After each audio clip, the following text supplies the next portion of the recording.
As I'm sure a lot of you know, I love movement. I've always been a bit of a sucker for movement-based games, and that's why you'll notice that a lot of the glowing reviews I give on this channel, which, let's be real, almost all of them are glowing, are on games that have movement as a core feature. All of the Assassin's Creed games have had their parkour systems, barring the newer ones. The Insomniac Spider-Man games have had the swinging, which are a dream come true, and the Infamous games have some of the most unique traversal abilities I've ever seen. Bottom line, what I'm trying to say here is that if you want me to pitch a tent, show me some deep and buttery smooth traversal. Now, most of the games I mentioned above all have a thing in common. Traversal and movement is not necessarily the core gameplay mechanic. In Spider-Man and Infamous, the combat was more center stage, and for Assassin's Creed, the same is true for stealth. But the point is, I've yet to cover a game where movement is what the entire game is built around, and that's where we get to Mirror's Edge. For some context, I played Mirror's Edge originally on the Xbox in early 2011, meaning I was around 10 years old. It was one of the first games I had ever begged my parents to purchase off the Xbox Live Marketplace, and it was a game I fell in love with from essentially the first time I laid eyes on it. The idea of a first-person parkour-based game had me borderline frothing at the mouth, and it was a game I returned to quite frequently across the years. Though as more years have gone by, I'd forgotten about the game. That was until I saw Mirror's Edge Catalyst on sale. Because of that, I decided to buy the first game and really sink my teeth into that before I jumped into Catalyst, and now, well, here we are. One thing we need to talk about before anything else when it comes to Mirror's Edge is the type of game that it is. I believe that Mirror's Edge is more akin to a racing game than pretty much anything else. It was released in 2008, and while there were some games like Assassin's Creed that had the open world and the deep parkour mechanics, a first-person parkour game like this was quite new, and in order to focus on what was center stage, being the mechanics, the game opted for 8 tight-knit levels with replayability rather than an open world. Mirror's Edge is in almost every way designed to be replayed and remastered time and time again. With a loose story and little to keep you engaged outside of its core gameplay, it still surprises me how replayable this game is and how enjoyable it is to this day. Its mechanics are refined, and its level design typically has multiple paths to get you to your objective, and it all blends together to give this game its addictive nature. I know that with a video like this, and considering that I've already brought up this game's successor, there may be an expectation that I compare the two games. I won't be doing that here though. The reason is that they are just simply too different in a lot of cases. I know that they share the same DNA, but Mirror's Edge Catalyst not only had greater hardware to work with at the time, but was also designed in a completely different way compared to the original Mirror's Edge. I think Mirror's Edge is a really good break from whatever other game you're playing, and if you really want some arcade-like fun. While its story will do little to captivate you, its gameplay will suck you in and keep you coming back for more every so often. I'm going to try and do my best to explain why I feel this way, and I have to mention that this is all just an opinion, and if you're not a fan of this game, then I don't want you to feel like you're wrong. At the end of the day, it's different strokes for different folks, so don't take this video too seriously, and I also want to encourage discussion about this game in the comments, and specifically, friendly discussion. If someone finds this game incredibly boring, they have every right to express that and shouldn't be degraded or belittled because they disagree with you, and vice versa. So first off, I think we should talk about the presentation. I don't mention it often, but the soundtrack here is quite stellar, with the actual songs like the main theme sounding great, and the atmospheric tracks that play during the levels work just as well. The cutscenes are animated here, and they seem to resemble a comic book of sorts. I'm not entirely sure how to describe them or what to accurately compare them to. They do look slick though, and while being simplified, don't feel cheap.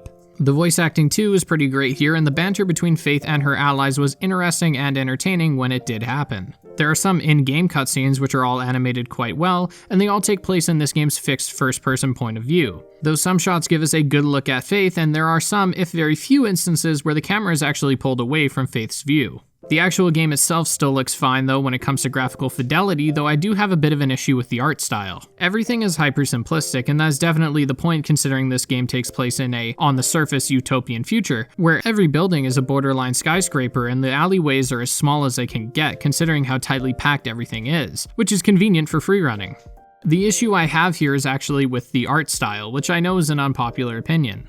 To explain what the art style is, it's a very basic color scheme that consists typically of white and another secondary color, more often than not orange or blue. There's a specific reason for this, and that is to compensate for your runner's vision, which highlights an object that will give you a sense of where to go next. I like the runner's vision a lot because it doesn't give you a direct trail of where to go, but it does give you a push in the right direction. In order for the runner's vision to work to the best of its ability, the red needs to heavily contrast with everything else in the world, and I can only assume this is the reason for such harsh color schemes. The issues that arise for me is that I found the world to be quite boring and not very interesting to look at.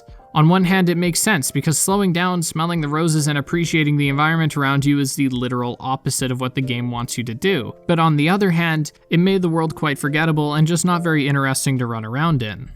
Half the reason that Assassin's Creed, for me at least, was so fun was because the environments were quite interesting, but here, I just found the city looking like an obstacle course more than an actual city. Now, I know the aesthetic of the game is generally subjective, so I'm not trying to say that it's awful, but I am trying to say that it's just not for me. And if you like it based on what I've shown so far, then you'll love some of the interiors, which I like a little bit more than the exterior environments.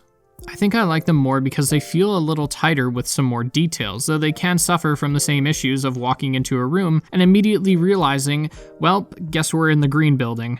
I think I enjoyed the interior levels more simply because they had more variety, such as the many office buildings you enter and the train stations you work through as well. As far as character animations and character styles go, it's honestly top-notch. While sure, the graphical fidelity may not be up to today's standards, as is par for the course when the game is over a decade old, but I feel as though these animations haven't aged a day. Well, most of them. Though there actually isn't a ton of animations that are front and center, and the only animation that really is are Faith's hands, which bounce up and down when you're in motion. Even the animations that are not in clear view feel very fluid and have a lot of style to them, such as the many takedowns you perform on the gun-wielding enemies that look slick and very unique. The actual design of these different enemies, while not incredibly diverse and unique, look perfectly fine. And they just look like basic enemies, and they don't really need to be anything more than that. One detail I absolutely love about this game is that when you do make a mistake and fall to your death, the game shows most of the fall and only cuts right before you splat on the concrete. It really instilled this fear in me, and I always went, oh shit, when it happened. You guys can hear me just spam. No, I don't! I pressed the fucking shift button! So while the game's environments are designed well and definitely have a great amount of detail to them, the art style just didn't really do it for me. Just to clarify though, I'm not pinning the issue on graphical fidelity. The game is quite old by now, so I don't want to judge it by today's standards. In fact, for a game this old, it still looks great, and while it may not blow you away, I'm sure you'll have no quarrels with it. The game is also brutally easy to control, and I never found myself jumping somewhere I didn't intend to, and the control scheme was laid out really well on both controller and keyboard and mouse, though I believe the best way to play this game is on keyboard and mouse if possible. We should now transition into the gameplay, which at its core is all about speed, finesse, and efficiency. One thing that makes this game different from its contemporaries is that you have every ability that you'll ever need right from the start. No upgrades, no skill trees, no collectible items, everything you need is given to you right off the bat, even if certain techniques aren't taught to you immediately. You have your basic jump, and when the jump button is pressed when close to a short obstacle, you can vault over it. And even shorter obstacles can be used as a springboard of sorts. If the object you want to vault over is a little too high, you might be better off sliding under it if possible. You can also scramble up a wall and even wall run a bit too. You can also quickly turn around through the press of a button for when you want to make a quick 180 or if you want to eject from a wall run. You can also climb basic poles and ladders, and there are some large cushion things around the levels that you can safely land on from any height. You can pull your legs up mid-jump to clear something like a barbed wire fence too. While the movements themselves are basic, the complexity comes from trying to chain them together. The most significant source of fun in Mirror's Edge and what makes chaining these moves together so satisfying is the momentum-based movement. With each jump, vault, wall run, and nearly every other ability, you'll gain a slight speed boost which does eventually cap out, and there are certain moves that don't add momentum, such as sliding, climbing ladders, and climbing up a wall. I really like this system because once you get into a groove, you can start flying through levels, and with more momentum, you'll be able to clear larger gaps, and it's very akin to something like Sonic, where speed just simply equals fun here. Not to mention that the way you can mix and match these different moves together for some really complex combos adds a ton of depth to the movement and the general ability in which you can explore your surroundings. There are a few abilities that can allow you to keep your momentum going even when it would normally stop. For example, when dropping from a significant height, instead of slamming into the floor, perform a roll once you hit the ground, which will not only negate the fall damage, but will transfer your momentum beautifully. As I also mentioned before, sliding will kill a lot of your momentum, so it may be easier to vault over whatever you need to slide under if possible. It's situations like these that made me enjoy momentum so much because I ended up looking at the world a little differently. If there was a fence I had to get over, instead of jumping to it and killing the momentum, I would preserve it instead and use a wall run to give myself some more height, making the fence a simple vault away. You won't notice this change in the way you move on your first playthrough, but I can explain that in greater detail later. For now, we can talk about the combat. The combat is very basic, and that's fine, because you're not really meant to get into it very often. In fact, you could go through the entire game without interacting with enemies, though it is tough. Faith can punch and kick enemies, and she can also counter them. These counters get tighter as the enemies get stronger, with the basic pistol-wielding foes being easy pickings, but the fully armored SWAT will take some precision for sure. You can press a button that slows down time, and it can make enemies easier to counter, but I didn't really enjoy using it because it completely contradicts the point of the game. If I'm playing Mirror's Edge, I want to go fast, and slowing down time is the near opposite of that. And it also felt more satisfying to tackle the enemies without any help. When you do disarm an enemy, you'll not only take them down, but you'll be able to take their gun away from them, meaning you can now start mowing down the rest of whatever enemy is in front of you. I'm going to sound really bad here, but despite how much using the guns killed my momentum, I had a ton of fun. But I have become a little FPS crazy over the past little bit, so maybe that's what it is. Regardless, I think the enemies are meant to be avoided, seeing as they do slow you down. Though it is nice that when you are heavily encouraged to fight them, that the combat is relatively fun and it never overstays its welcome. Later on in the game, there is a subclass of enemies that are trained to free run just like you, and this was incredibly awesome because it turned the tables against you. See, in almost every scenario within Mirror's Edge, Faith is running towards something or someone. She may evade enemies along the way, but at worst she stops and takes them down. But these guys cannot be countered or damaged really in any way aside from bullets, and they can only be outrun. The reasons these guys were so fun was because not only are they being used sparingly, but they force you to think on your toes a bit more. In a lot of areas within the game, you'll be taking your time to get through them on a first playthrough. But with these guys, there's no time to think. You gotta haul ass away from them, and I enjoyed it a lot. Because it's one thing to have a game test your knowledge of an ability, but it's another when the game puts a pseudo time limit on that test. Overall, the combat was a lot of fun, even if it was a small portion of the game, and yes, it is dwarfed by how amazing the movement is, but still, it's a good time, though I wouldn't have minded some further ways to interact with enemies, such as an ability to vault over an enemy giving you a boost of momentum and being able to get past them. So I think we should talk about the level design now, because it's the primary reason why the game is so replayable on top of the movement. The game only has 8 missions, which I explained before, and they all vary in length, though there's little variance in quality as they were all really entertaining and fun to come back to due to their branching paths. Well, not necessarily branching paths, but each objective had multiple different solutions and methods of completing, which made the game quite replayable. Sure, there were some portions like the interiors of some of the buildings that sent you in a near straight line, but most of the time there were options. Combining your skills like wall running, scrambling, and the like can allow you to move freely within levels, and I enjoyed sitting in a room and finagling my way around, trying to figure out the different ways I could complete even the simplest of tasks. It wasn't necessarily because I should, but because I wanted to see if I could. I actually only started doing this past a certain point in the game, and I want to bring up that point because it was the moment in which the game conditioned me to explore this seemingly linear title. Look at this part of the train mission. While the set piece of jumping onto a moving train and using it to escape was awesome, it's this part right here.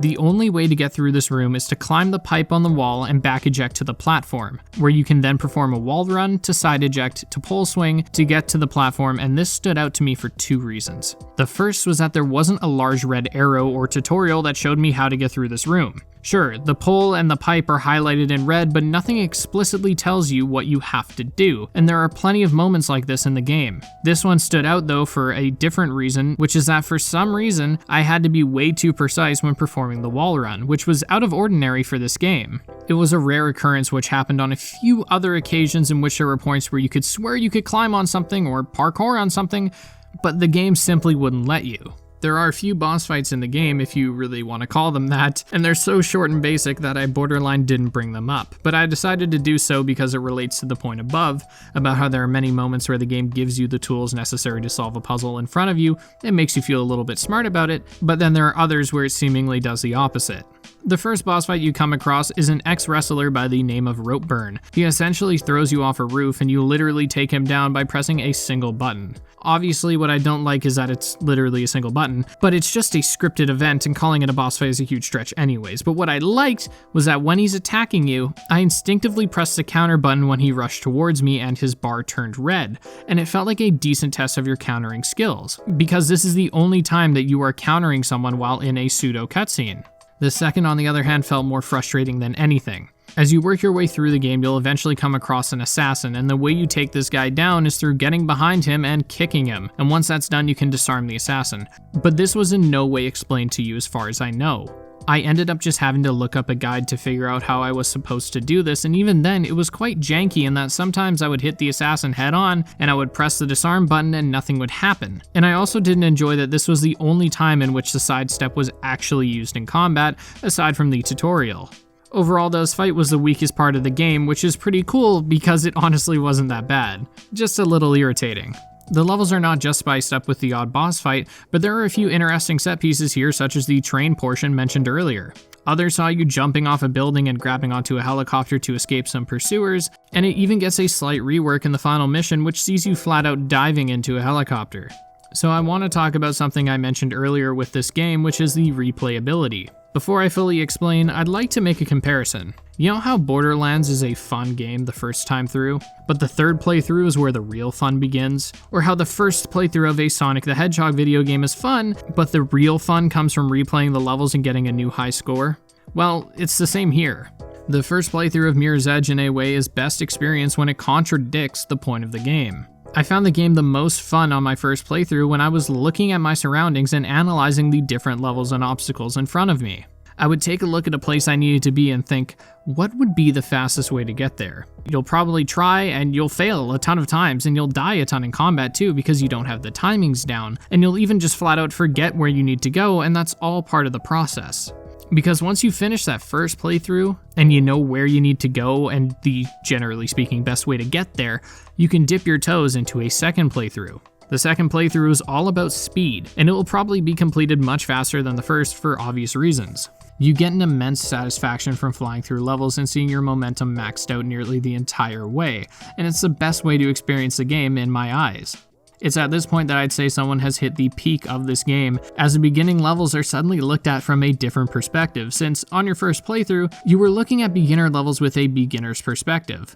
But now, you're looking at those same levels with a veteran's perspective, and it really makes you realize how well designed these levels are, as you can traverse them in a totally different manner once you know all the ins and outs of movement.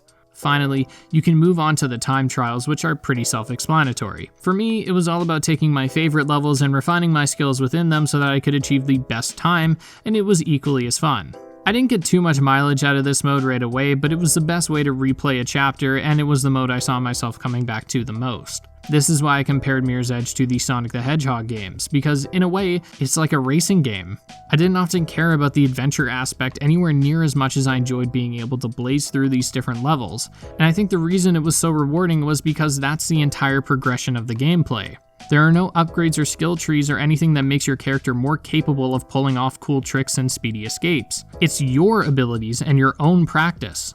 Obviously, this can be said for a lot of games, but I think the reason it's different from Mirror's Edge is because there really isn't any other game like this, and it's just begging to be speedrun. And looking at some of the speedruns, which I can't show for obvious reasons, it has been speedrun. If you don't enjoy replaying the same levels simply to improve, then unfortunately your mileage may not go as far as it might for others. And I can't necessarily say that your satisfaction is going to come from the story. With that being said, the final thing that I've been avoiding for some time now is the story, and that's because, to me, the story is easily the worst part of the game.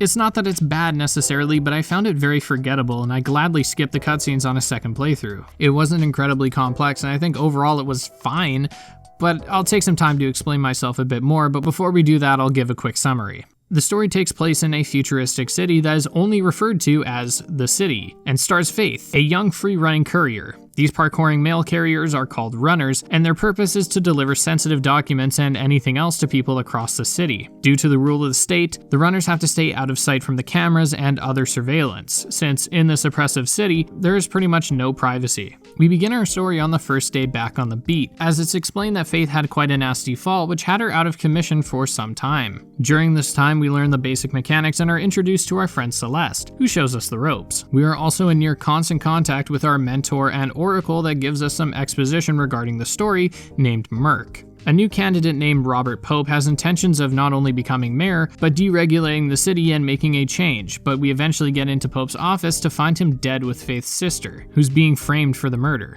Faith's sister Kate is a police officer, and while she is very close to Faith, they both seemingly went down separate paths when their parents died. Their parents were activists and they were killed at a protest, and it seems that Kate took the path of becoming a strict law-abiding citizen, and Faith decided to do the near opposite.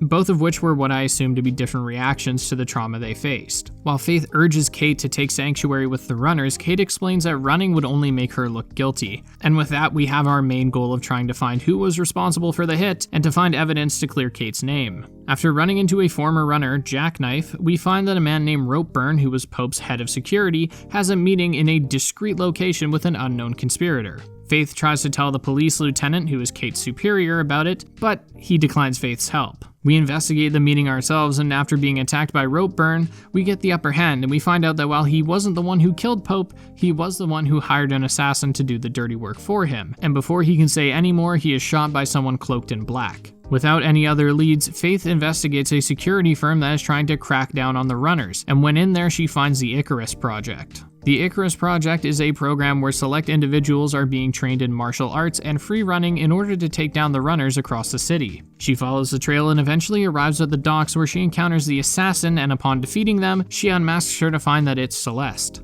Celeste explains that she decided to work with those at the Icarus Project because realistically, running from the law will eventually leave you dead. She also explains that Pope was just a general threat and needed to be taken out. We eventually deal with Celeste, but before we can move further, we get told from Merc that Kate is being taken to a prison in a police convoy, and through the use of a sniper rifle, Faith is able to intercept the convoy and rescue Kate, with Merc helping taking her to the runner's hideout, and Faith is then tasked with leading the police forces away. When Faith does return to the lair, she finds Kate gone and Merc on the cusp of death. Merc explains that Kate was taken to the largest structure in the city, the Shard. The Shard not only houses Kate, but also the servers for the city's surveillance. Faith works her way through it and eventually encounters the lieutenant again, and this time he decides to help Faith get into the server room, and this gives her the opportunity to destroy the servers. She then gets to the roof where we find out that Jackknife, the runner from earlier, is actually working with Celeste and the Icarus Project. Jackknife tries to leave the building with Kate through the use of a helicopter, but Faith jumps to it and kicks him out. Though as Jackknife is falling, he decides to start shooting his gun, and the pilot is killed by a stray bullet. Faith and Kate jump from the helicopter back to the roof, and that's where our game ends. We do get some audio in the credits that say that the security and surveillance will be tightened in the city, and that Faith and Kate are now pronounced missing, and that's where the story officially ends.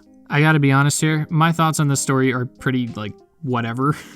I have no strong feelings for it because it was, to me at least, so forgettable. Now, I still remember things like the world and the lore that were some of the highlights, but at the end of the day, the story itself seemed to not really say anything. The twist with Celeste is kind of cool, but I feel as though it could have been done better. We see Celeste in the tutorial and then in the first mission, and she's gone until her reveal, save for a few forgettable cutscenes. On the flip side though, I found Merc's death to be satisfying since it felt like the game really earned it, considering that he was with you for pretty much the whole game. And his endearing language such as calling Faith kiddo reinstilled that mentor-father-daughter relationship that they have.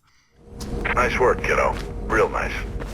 If you get any more trouble, Celeste's on a job near you. She'll help you out.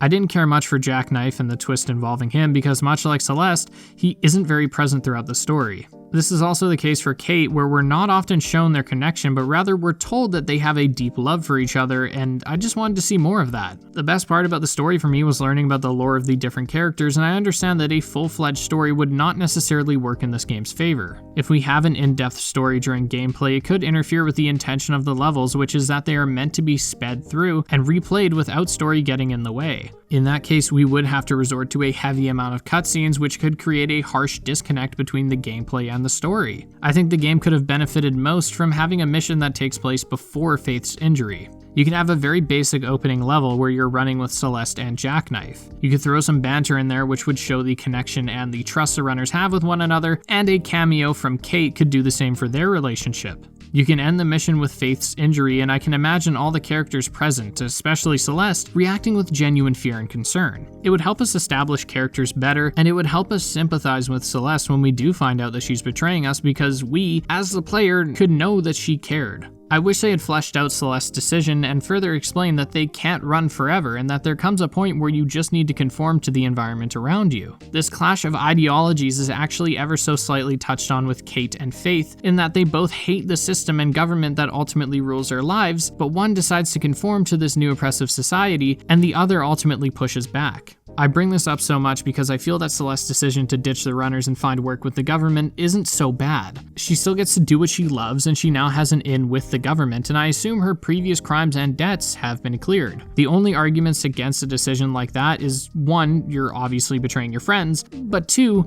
we don't really know where Celeste will be when the runners are eventually wiped out, and the government and the Icarus Project doesn't need her anymore. If Celeste's stance of not wanting to be an outlaw the rest of her life was brought up at multiple points in the story, it would make her reveal more justifiable, and more impactful as she would have a more significant role in the story. Overall, the story just left me wanting more, and it could have benefited from a sequel, though I'm not sure how confident the developers were in this story considering they rebooted the franchise after a single entry. For me though, while I have criticized the story a lot, I felt that it wasn't the main focus of the game, and it's more supplementary than anything else. So that essentially concludes my thoughts on this game as a whole, and while I know it was a little shorter than usual, it's because I found it quite difficult to fully explain why I find it so fun and replayable. That's also why the best way I can describe it is by comparing it to something like Sonic the Hedgehog. Its gameplay was responsive, precise, replayable, and most importantly, fun. I haven't mentioned it a lot, but the reason I still like this game so much, even though I didn't care for its story and boss fights, was because fun has always been my biggest factor in whether or not I liked a game. I know a lot of critics will present these formal critiques that look at a video game as an art form, and I completely agree and understand with that mindset and why people do that. And those reviews are usually super interesting. But for me,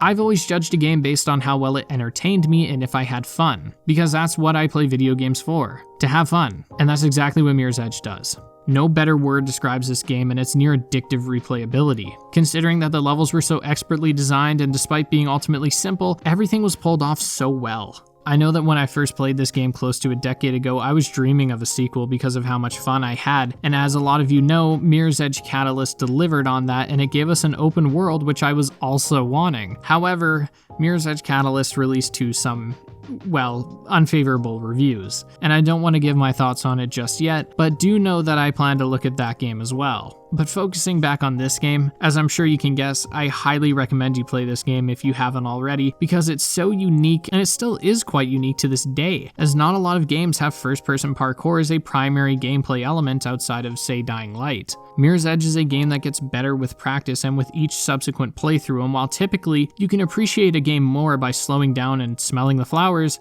in this case, you appreciate the game more if you just keep running. Alright, thank you guys so much for watching this video. I appreciate it. If you liked it, leave a like, subscribe, I don't know, it's like all that stuff.